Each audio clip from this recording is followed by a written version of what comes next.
وہ مبارک لوگ ہیں. کتنا بڑا راستہ کھلا ہے. اہل ذکر وہ مبارک لوگ ہیں کہ جن کے پاس بیٹھنے والا بھی محروم نہیں ہوتا. میں نے ان کو بخش دیا.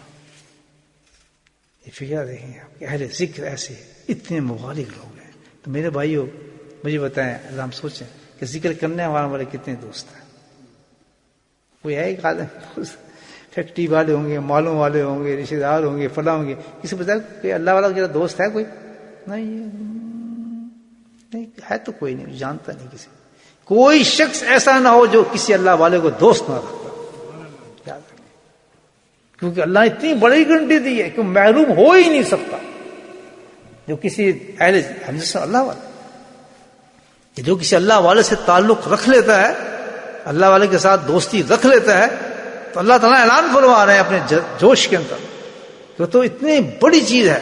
اتنے مبارک لوگ ہیں، برکتوں والے لوگ ہیں کہ جو غلطی سے بھی بیٹھ جائے گا ان کے ساتھ، دھوکے سے بھی ہاتھ پکڑ لے گا، ان کے قریب آ جائے گا، تو فرمایا وہ بھی محروم نہیں رہے گا.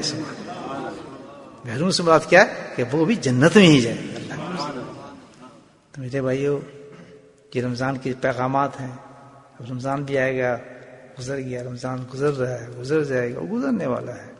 آخری جو باقی زندگی ہے میرے بھائیوں، کوشش کیا کرو کہ ایسے لوگوں کے ساتھ بیٹھیں، مجالس ذکر میں بیٹھیں، الحمدللہ اپنے گناہوں کو دھوئیں، صاف کریں، اور خود بھی ہم اللہ کا ذکر ان سے سیکھیں.